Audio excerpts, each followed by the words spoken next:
de cuidados en salud mental, en este caso infanto-juvenil, que no solo sostenga a los niños, niñas y las familias, sino que nos pueda sostener a nosotros en esa tarea tan difícil, que es uno de los objetivos principales. Así que bueno, la idea es encontrarnos, ustedes ya tienen el cronograma y las cuestiones formales, las clases van a tener que ver generalmente con un espacio de disertación, en el que después vamos a trabajar en equipo y en distintos grupos para poder pensar los efectos de esta transmisión. Y otras clases van a ser mesas redondas, donde nos interesa escuchar el trabajo que se viene haciendo en el territorio de nuestra ciudad, nuestros compañeros y compañeras, qué respuestas van encontrando, y también poder pensar a partir de eso. Así que bueno,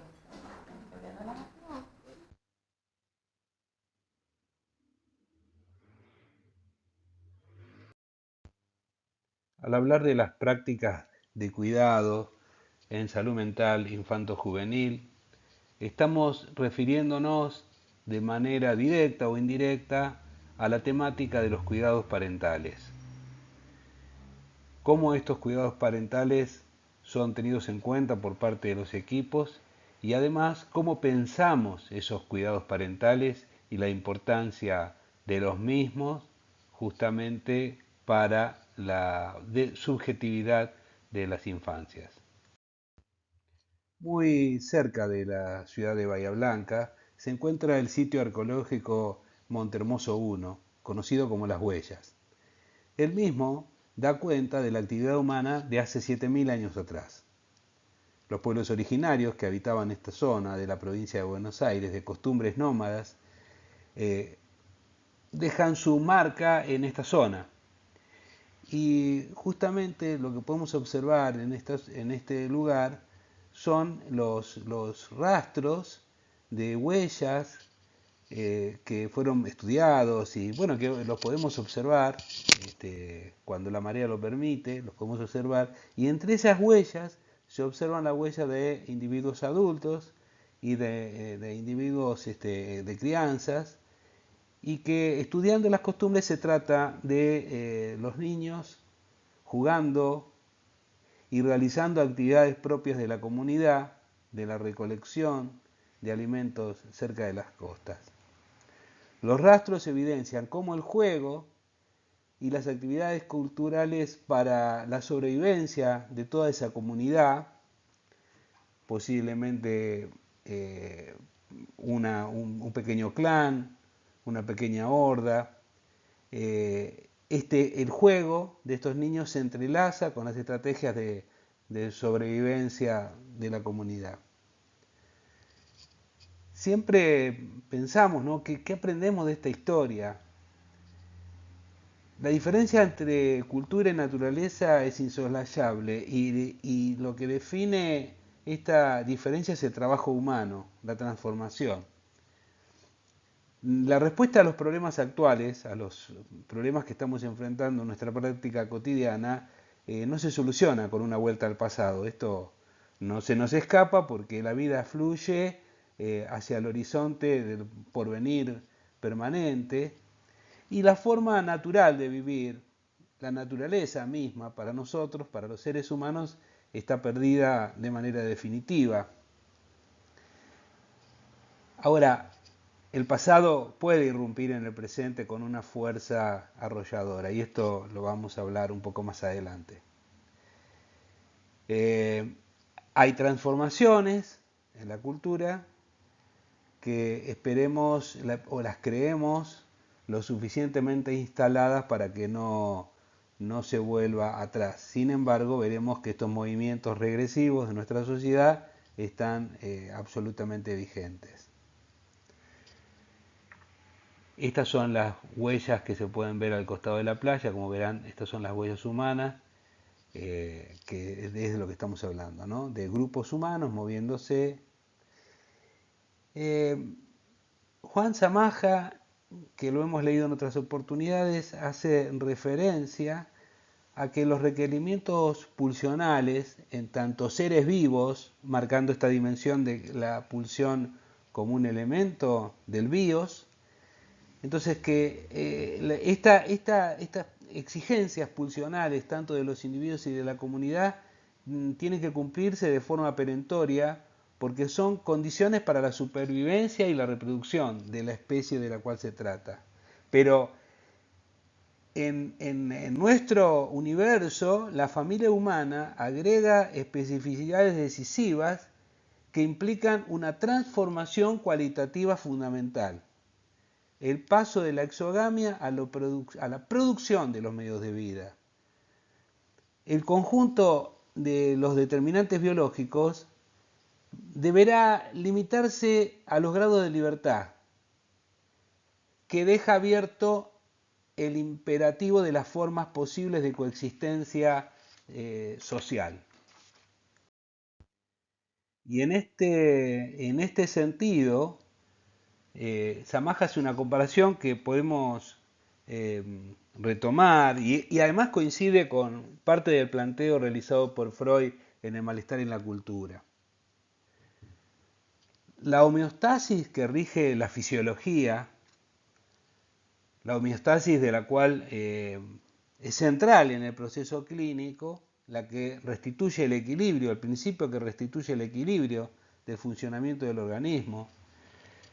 También el equilibrio que se restituye o que se busca restituir o que se alcanza a nivel psíquico como homeostasis psíquica, como realidad psíquica, él lo va a comparar con el equivalente de la justicia a nivel de la sociedad. Es decir, que en el campo social el principio homeostático es el que se define a partir de la justicia. Y entonces esto nos hace pensar que muchas veces los problemas relacionados con la justicia o con el estado de la justicia no se trata de una justicia que no funciona, sino, y tomando esta metáfora del sistema homeostático, tenemos que pensarlo más bien como si se tratara de una enfermedad autoinmune. Es decir, como un problema del sistema inmunitario en el campo de lo social. Las instituciones tienden a reproducirse a lo largo del tiempo. Las más tradicionales, como la institución educativa, la hospitalaria, tienden a permanecer inalteradas a lo largo del paso del tiempo, ¿no? Los luditas, las comunidades aisladas logran, mediante el aislamiento, mantenerse por fuera de los cambios que los tiempos van trayendo, ¿no? Las evoluciones o las transformaciones tecnológicas. Bueno, esto lo que tiene con la época, comunidades acá cerca, hay algunas comunidades que viven en condiciones de cuasi aislamiento, pero aún así son los niños, los adolescentes, los jóvenes en definitiva, los que traen el cambio a las comunidades. No siempre podemos observar esta dimensión de lo que nos vienen a decir. No siempre podemos escuchar lo que nos vienen a presentar y la forma, sobre todo, en que estos sectores interpelan a toda la institución. Por supuesto que la familia es una institución más dentro del conjunto de instituciones. La familia, y vuelvo con esto, no hay familia si no hay comunidad. La familia no puede con aquello que la sociedad no le da. O mejor dicho, la familia es un sistema complejo, por consiguiente está abierta a todas las determinaciones sociales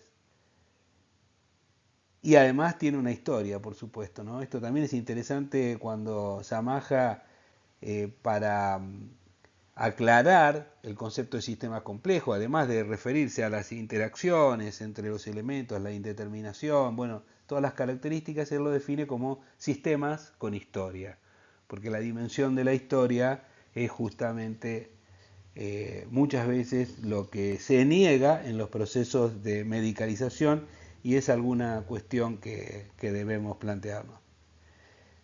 Se necesita una aldea para criar un niño. Por supuesto que hay familias que creen, o personas que creen que se van a abstraer de la relación con la comunidad, con el conjunto de otras familias, ¿no? Y esto se rompe cuando alguien piensa que teniendo los privilegios que tiene no se va a encontrar con aquellos que no tienen esos privilegios y que se parece, tiene dos caras, ¿no? Por un lado la naturalización de los privilegios y por otro lado la naturalización de las carencias más elementales en las condiciones de vida de algunos grupos de nuestra sociedad.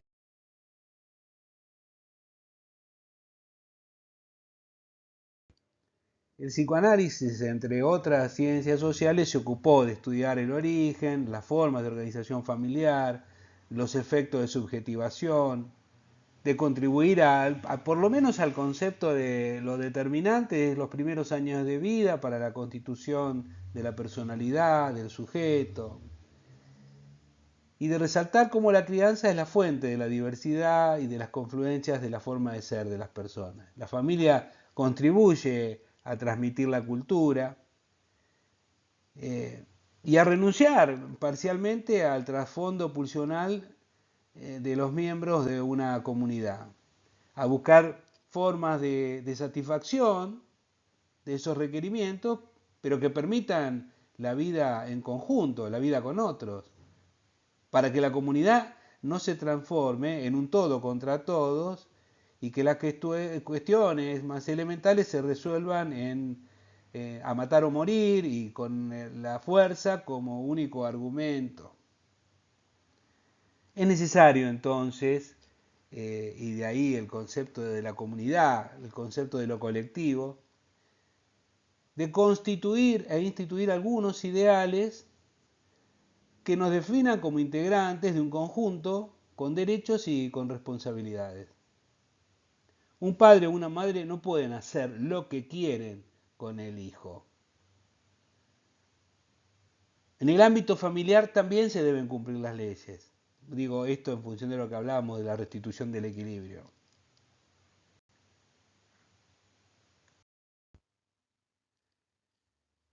Hay un paso de ida y vuelta de la familia a la comunidad. La familia nos sostiene a cada uno de nosotros para que cada uno de nosotros justamente pueda emprender su propio proyecto vital, sus propios caminos, a favor o a pesar de la familia de origen. Aunque debemos pensar que la familia no puede, como decíamos antes, con lo que la sociedad no le da, ¿no? No podemos pensar que cada familia se arregla sola porque eso sería básicamente injusto. Desde ya que es fundamental lo que sucede en cada familia, así como son fundamentales las decisiones, las elecciones y los órdenes de prioridades que cada uno toma, la toma de la conciencia de las personas y los grupos tiene la potencia de modificar la regla de juego de nuestra comunidad. Estos cambios comienzan por personas que le ponen el cuerpo a ideas y sabemos que la reproducción va de arriba hacia abajo, de lo general a lo particular y la transformación va de lo particular a lo general, como vamos a ver con algunas de las leyes que estábamos hablando. La familia es el paradigma de los conjuntos humanos. Y bueno, como decíamos, de distintas disciplinas se ha intentado explicarla y comprenderla. Por lo tanto, la familia, como todo conjunto humano, debe ser pensado como una totalidad, donde los individuos que forman parte son un producto de los intercambios que se dan en ese espacio, donde el todo no se explica por la suma de las partes. Los límites entre lo público y lo privado, entre la naturaleza, la cultura, la sociedad, el individuo, son casi inexistentes en el ámbito familiar. Como decimos, es un sistema complejo con historia y abierto al medio. En este sentido debemos aclarar, porque es un debate permanente, la no existencia de un instinto materno ni de un instinto paterno, algo que estuviera determinado como un mandato endógeno y esto constituyera una función en sí mismo, ¿no? Vamos a hablar de paternaje, de maternaje, de construcción, de deseo, de elección. Este punto que bueno, lo hemos visto, lo vemos aparecer en las crónicas policiales últimamente, esto de considerar al hijo como un objeto. Ya François Dolto, en la causa de los adolescentes, cuando estudia los antecedentes históricos, destaca que en momentos de la historia, en la época clásica, matar al hijo no era un agravante y muchas veces no era un delito, sino un derecho de los padres en tanto tal.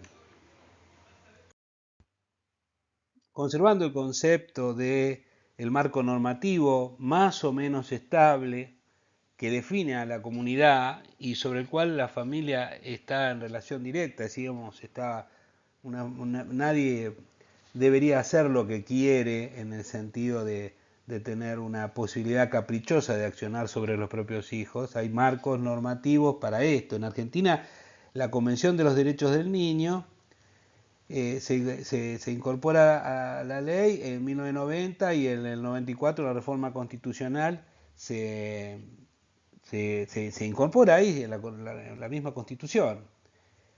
Digo, de esto de la importancia de tener una perspectiva de derecho, ¿no? Y de incluir esta mirada de derecho. En los últimos 20 años se han efectivizado, se han promulgado leyes que amplían derechos, que fue originado por el reclamo de distintos actores sociales. Y en el área de salud mencionamos esto que hemos dicho sobre la ley sobre los derechos de las personas con discapacidad en el 2008, la ley de los derechos de los pacientes en el 2009, la ley nacional de salud mental, la ley de protección integral de los derechos de niñas, niños y adolescentes, es un poco anterior. Ahora, sin duda, la existencia de una ley no implica que cambie la realidad.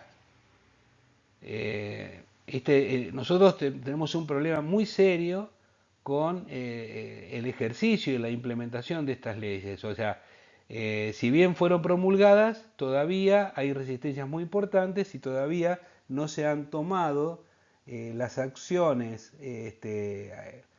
digamos, necesarias y las decisiones necesarias para que esto llegue a un punto donde forme parte claramente de la vida cotidiana de las personas. Hay iniciativas que son muy importantes, hay acciones y antecedentes que son muy importantes en este sentido, sin duda. Resta mucho por hacer, pero también escuchamos muchas veces, por ejemplo, cuestionamientos a la ley de salud mental en sí, estableciendo mitos como que no se puede internar a una persona si no quiere o cosas por el estilo, que son, bueno, que se instalan y después es muy difícil de revertirlo. Es decir, que tenemos un trabajo por delante con la comunidad. La ley de protección integral de los derechos de las niñas y adolescentes, sabemos que hay muchas cuestiones ahí que son necesarias perfeccionar. Ahora bien, la cuestión es entender que es por ahí, no es volviendo a la ley de patronato, no es volviendo al concepto de menores y minoridad, sino no es volviendo al manicomio o la intervención biomédica en salud mental. De esto vamos a volver a plantearlo, porque me parece que es un tema importante para que los equipos puedan observar estas tendencias que están en juego. Bueno, volvamos a la cuestión del ámbito familiar, ¿no? La lógica de la familia está centrada, o debería, esto es un concepto, estar centrada en el cuidado del otro en condiciones de vulnerabilidad. Esto se pone en evidencia justamente en los cuidados de crianza, en los cuidados de los padecimientos. Acá me parece interesante recordar la afirmación de Margaret Mead, que cuando le preguntan cuál sería el origen de la civilización humana, en tanto tal, dice, es la aparición de un fémur fracturado y soldado, ¿no? Porque esto implica que una persona fue cuidada con la función de otros que lo asistieron, de tal forma que no fuera devorado por las fieras. Es decir, que define el cuidado como el origen mismo de la civilización. Me parece que esto es muy, muy interesante tenerlo en cuenta, ¿no? Más allá de las transformaciones que surge la familia, dábamos el ejemplo de 7000 años atrás, en las huellas, en el sitio arqueológico, a llegar a la familia moderna, eh, hasta llegar a la actualidad, vamos diciendo que hay transformaciones y diversidades en la familia, no debemos quedarnos atados a la familia patriarcal, nuclear.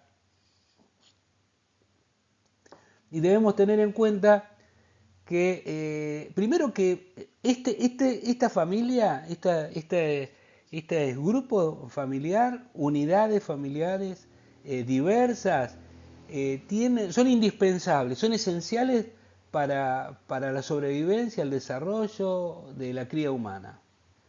No hay niños sin familia, o sea, esto ya lo hemos hablado muchas veces, es lo que demuestra Spitz. No va a ser posible la vida si no se dan las condiciones de sobrevivencia y de constitución de la subjetividad.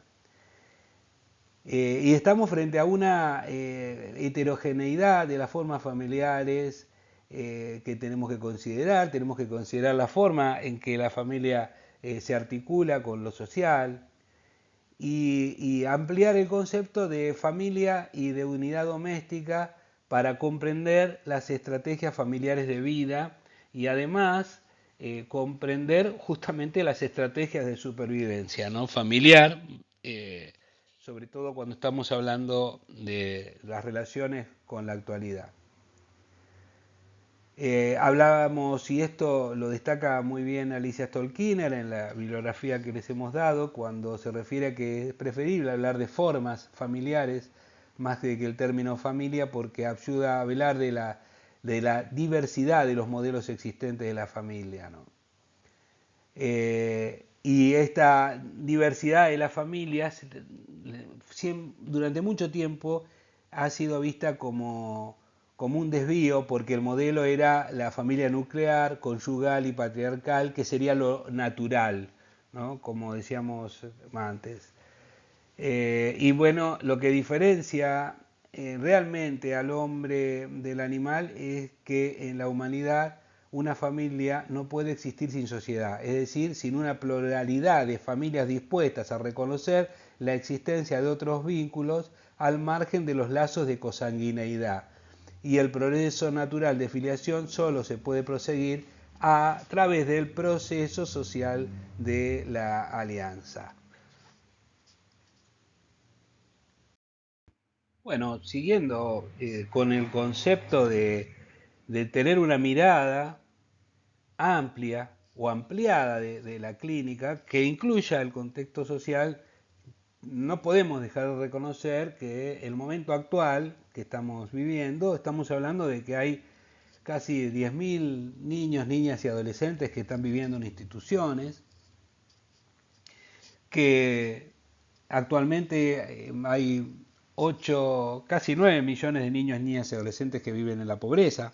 El 66% de los adolescentes son pobres.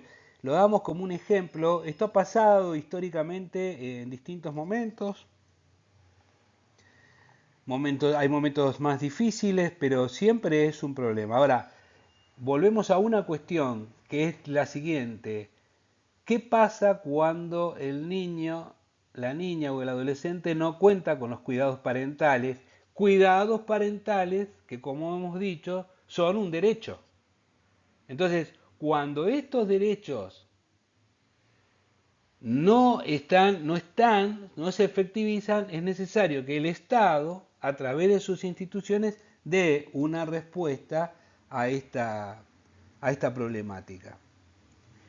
Y acá hay muchas cuestiones para tener en cuenta porque deriva de múltiples problemas y en múltiples desafíos cuando todo falla, ¿no? Uno de los problemas es justamente la medicalización.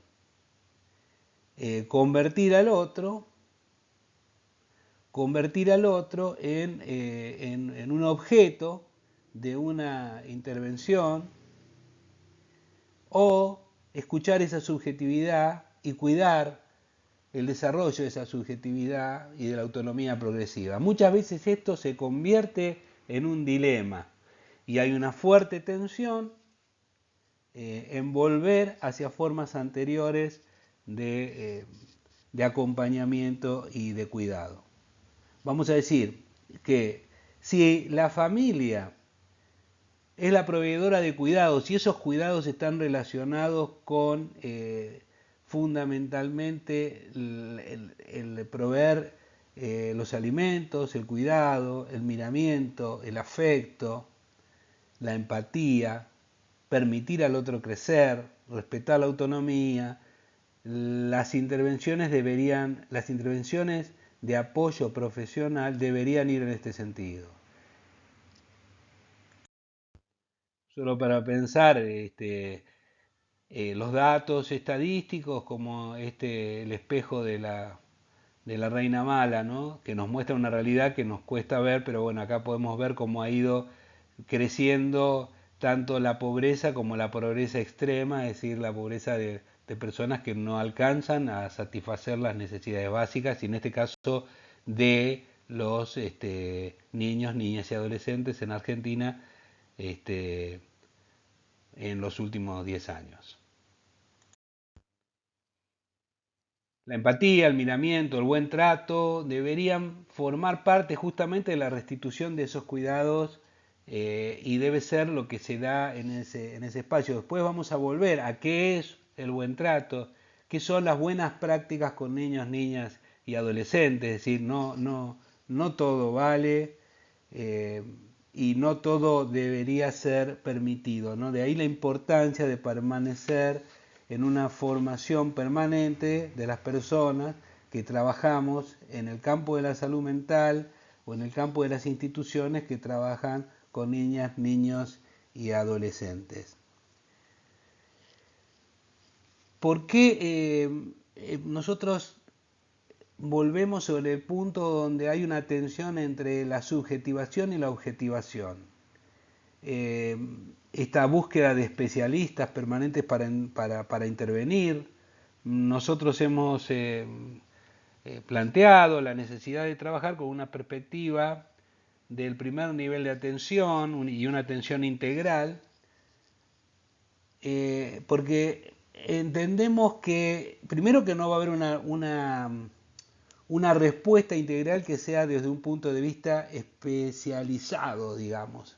Habrá cuestiones específicas en el tratamiento del tema, pero no se trata tanto de especializaciones, ¿no? Es decir, no es lo mismo que a un pibe o una piba lo vean varias personas por separado, con la lógica de la multidisciplina, del policonsultorio, que eso se traslada a las instituciones públicas, y que se trabaje de esa forma y no se trabaje interdisciplinariamente. Entonces nosotros vamos a decir interdisciplina y apoyo matricial para mejorar las respuestas que se dan en las instituciones, y no babysitter del campo de la salud mental que intervienen objetivando al niño, ¿no? Y el proceso de objetivación se produce en el abordaje medicalizante de las así llamadas enfermedades mentales.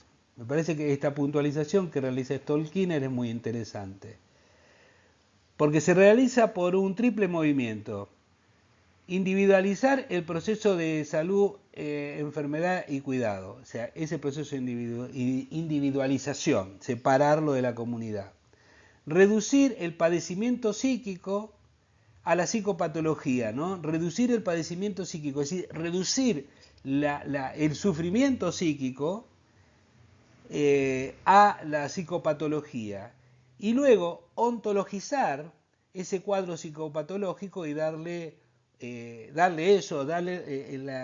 nivel de un ser y tratarlo como tal, ¿no? Es el paradigma más fuerte, es el manual de clasificación de las enfermedades mentales, ¿no?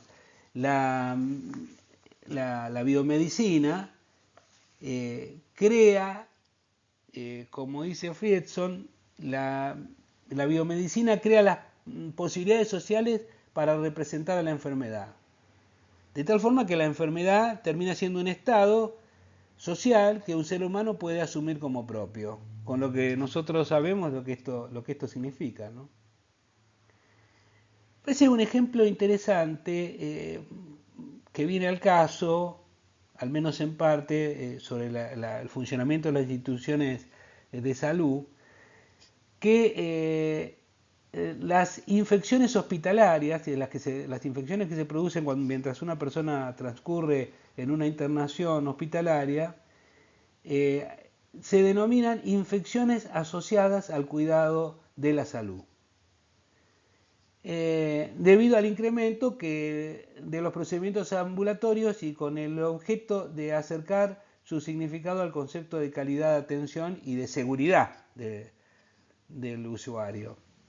Entonces, nosotros pensamos que quizás deberíamos también pensar en problemas de salud mental asociados al cuidado biomédico y hospitalocéntrico cuando éste se aplica a niños, niñas y adolescentes. Es decir, verlo como un problema conexo.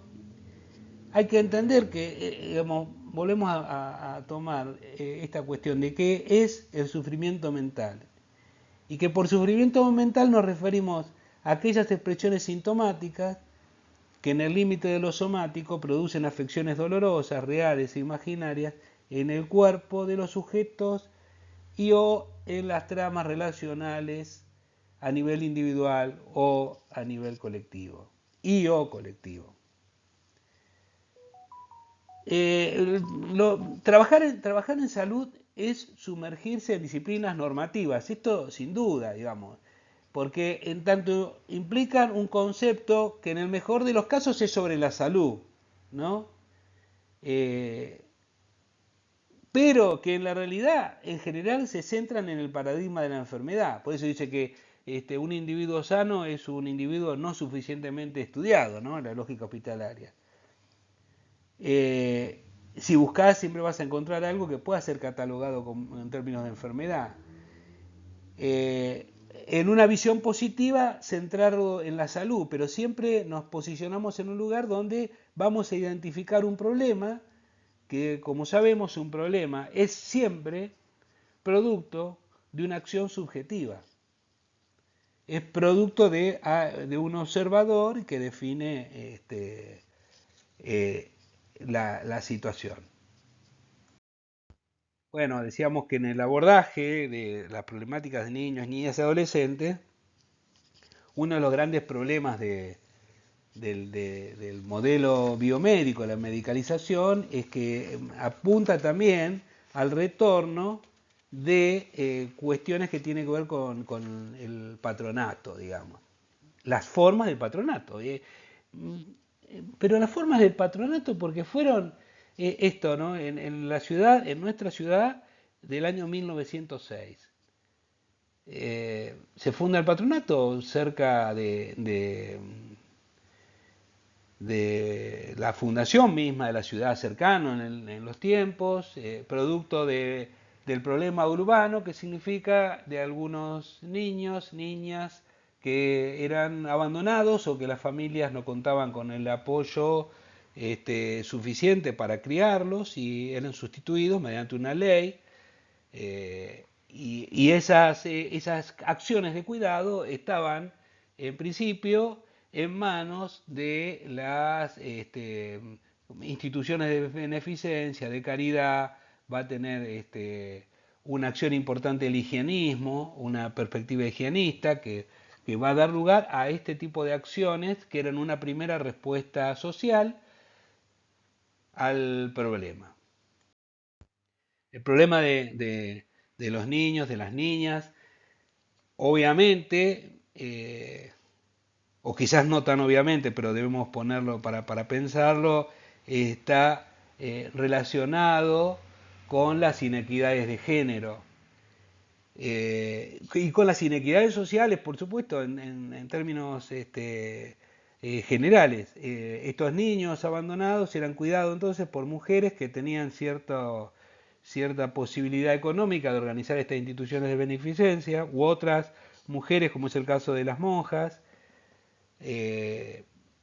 y mujeres que eran empleadas, como el caso de las amas de leche, cuya condición era, para poder dar de lactar a los niños, es estar en las condiciones biológicas para hacerlo. Luego algo de esto se termina profesionalizando, es decir, hay toda una historia compleja. No es el caso que nos enfoquemos en esto, sino tener en cuenta este modelo de funcionamiento que va cambiando a lo largo del tiempo, la lógica de poner a todos los individuos que tienen una característica común en un espacio común, de una manera común, y buscando una respuesta común y bueno, ya sabemos a todas las cuestiones que estas formas de cuidado dan lugar. Las formas de cuidado que siguen estos modelos, donde al otro se lo convierte en un objeto, nos implican estar atentos a lo que sucede en esos ámbitos. Y nuestra historia reciente nos ha dado reiterados ejemplos. Yo creo que el que hemos compartido, que todos lo hemos vivido por lo largo que fue todo el proceso, podríamos dar este ejemplo de Felices los Niños, o podríamos ver el hogar próbolo de personas con discapacidad, unas situaciones absolutamente espantosas, pero que nos ponen, tenemos que estar advertidos, que no solamente estamos hablando de modelos, sino de modelos que traen una forma particular de intervención que puede derivar hacia formas que están relacionadas con esto que decíamos, ¿no? De convertir al otro en un objeto, en algunos casos para goce personal. Reiteramos, como plantean varios autores, fundamentalmente como lo plantea eh, Stolkiner, existe el riesgo de que la tutela del patronato, que se deslegitima frente al paradigma de la protección integral de derechos, retorne bajo el disfraz de la atención psiquiátrico-psicológica, que es un poco lo que decíamos antes, ¿no? Vuelve a aparecer estas tendencias que tienen esta característica, o sea, habría cuestiones que estarían superadas, que pareciera que no van a volver a pasar, como lo hemos planteado en varias situaciones, y situaciones gravísimas, decís, bueno, se toma conciencia, la sociedad se sensibiliza, no va a volver a pasar, y un tiempo después vuelve a presentarse el mismo fenómeno con mayor o con menor intensidad, pero respondiendo al mismo patrón de funcionamiento. ¿Qué significa realizar una buena práctica de cuidado de salud mental con niñas, niños y adolescentes? Y bueno, para los equipos de salud, para los equipos que intervienen, es decir, primero no lo doy por obvio, no lo damos por obvio, el trabajo en equipo, el armado de grupos, el constituir equipos y compartir ese no saber, porque también estamos diciendo que son situaciones extremas y de extrema gravedad a las cuales la respuesta nunca es sencilla, son respuestas complejas. Conservar una perspectiva de género y de derechos humanos en el trabajo, desarrollar estrategias de trabajo en red, tener una perspectiva local y territorial. Para nosotros esto es fundamental porque el centralismo que tiene el sistema es un problema grave. Sobre todo es muy grave cuando esto se utiliza como territorio de pujas político-partidarias, donde no se puede escuchar más allá de la contingencia, de la pertenencia o de los distintos sectores. Es muy difícil cuando hay diferentes colores políticos que esto se transforme en tensiones entre el gobierno central y los gobiernos municipales, el gobierno nacional y el gobierno provincial, y toda esa disputa que vuelve inefectiva las acciones. Nosotros creemos que la perspectiva local, territorial es fundamental, y además los equipos deben vivirlo así porque son problemas que no va a venir, no va a haber un iluminado, una cosa que venga. Sí, esto que decíamos antes, reconocemos el paradigma, y esto es fundamental, el paradigma de leyes que son el producto del reclamo y la insistencia de distintos sectores de nuestra comunidad y que hoy tienen la existencia en ley que debe ser cumplida y que para esto, bueno, implica el trabajo en conjunto de todos los sectores para acercar una respuesta. La perspectiva interdisciplinaria, como decíamos, es fundamental entender que las instituciones tienen que estar al servicio de la comunidad y no la comunidad al servicio de las instituciones, que este es un conflicto permanente de intereses que se da en las prácticas en el sistema público, donde debe seguir ciertos flujos que están determinados por la institución que dice que entra, que no entra, que debe salir, que no debe ingresar. Bueno, esto para nosotros debe ser materia de una reflexión y de una reevaluación. De lo que estamos hablando es de las acciones en el ámbito, por lo menos en el ámbito público, que por otro lado es el principal responsable de dar una respuesta en este ámbito. La lógica de apoyo matricial, es decir, esto que hemos dicho, ¿no?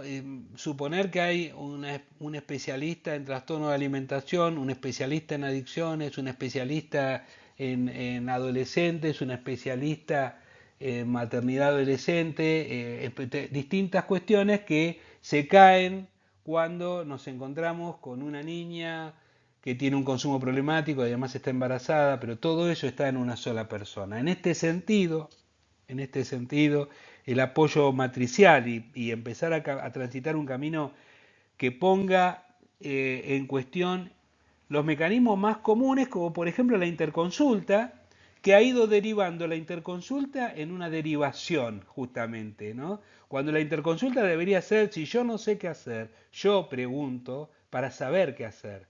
Si yo no sé qué hacer frente a una situación y lo que hago es mandar a la persona, algunos hablan, es interesante porque algunos dicen, esto es un caño, y lo mandan hasta con cierta malicia a otros sectores, considerando que la responsabilidad profesional es transferible, ¿no? Esta forma segmentada de funcionamiento que es gravosa y que además está demostrada, ¿no? Lo hemos hablado como la clínica de la contumacia, porque es repetir cuestiones que están identificadas como ineficientes, inefectivas y como lo quieras ver, ¿no? El apoyo matricial es un elemento central para encontrar una respuesta nueva. A nivel de la comunidad es fundamental revalorizar los cuidados informales.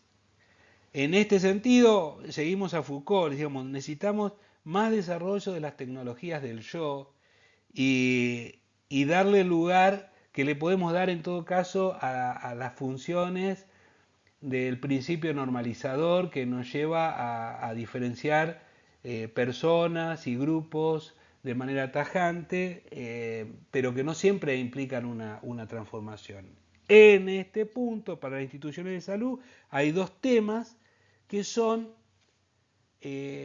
diríamos, centrales para tener una mirada que apunte a estas tecnologías que en términos de Foucault, las tecnologías del yo, que son las que permiten a los individuos efectuar por cuenta propia o con la ayuda de otros, pero con su participación activa, operaciones sobre su cuerpo, sobre su alma, sobre sus pensamientos, sobre su conducta, o cualquier forma de ser, dice él, para obtener una transformación de sí mismos en el sentido de lo esperado por ellos. Entonces, esto también se asocia con los grados de libertad que tenemos dentro de una sociedad. Entonces, en este sentido, o tomando una parte de este planteo, decimos dos cuestiones. Uno es el autocuidado, las estrategias del cuidado que nos saquen en términos de lo que plantea Freud, de que hay tres imposibles, que son gobernar, curar y educar. Él dice, son imposibles, pero no son imposibles porque no se puedan hacer, sino porque, digamos, son imposibles en tanto cada una de estas acciones necesita de la participación del sujeto. Los problemas de la gobernabilidad no se resuelven poniendo un policía por persona, y la clínica requiere del autocuidado, por lo menos como mínimo, ¿no? en la posibilidad. El autocuidado y el cuidado de los otros en la perspectiva de cuidar al otro, son centrales para las acciones, sobre todo en el primer nivel de atención. La autoatención ya es un tema complejo, pero nosotros lo aceptamos como desafío, tal como lo propone Menéndez. La autoatención implica representaciones y prácticas que la población usa a nivel individual y grupal para explicar, diagnosticar, atender, curar y prevenir procesos que afectan a su salud. Finalmente es importante destacar que la autoatención, a diferencia del cuidado no formal, no es meramente un apoyo externo al sistema sanitario, sino que es el eje articulador entre diversas formas de atención, por ejemplo, la biomedicina, con la medicina tradicional, la medicina alternativa y una cantidad de intervenciones posibles. Por supuesto que siempre lo que primero sale en los grupos cuando hablamos de este tema es la problemática de la automedicación, que es una práctica muy frecuente de la autoatención. La automedicación entendida como todas las actividades que se relacionan con la administración hacia sí mismo o hacia otros de sustancias químicas naturales o industrializadas, legales o no, sin la intervención profesional de los curadores,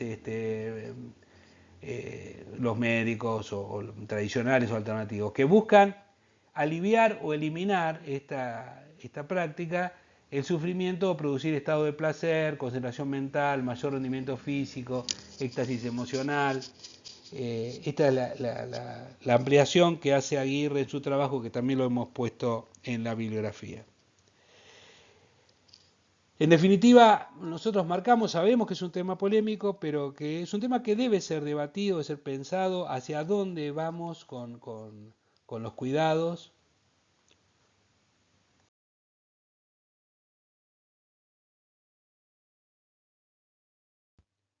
Los cuidados de la salud en términos generales y en particular los cuidados relacionados con los problemas de salud mental que afectan a niños, niñas y adolescentes, el armado de equipos que se puedan sostener a lo largo del tiempo, que puedan permanecer ocupados en cuestiones pragmáticas, técnicas, profesionales, profesionalizar las acciones, apuntar a esto como un elemento central, generar un debate, superar todas las fracciones que puedan aparecer de otro orden para ponernos de acuerdo en lo importante de esta tarea, de este desafío que tenemos por delante. Esto se logra en la medida que sea compartido y que se pueda hacer una construcción colectiva que acompañe todo el proceso de los sectores más vulnerables de nuestra sociedad.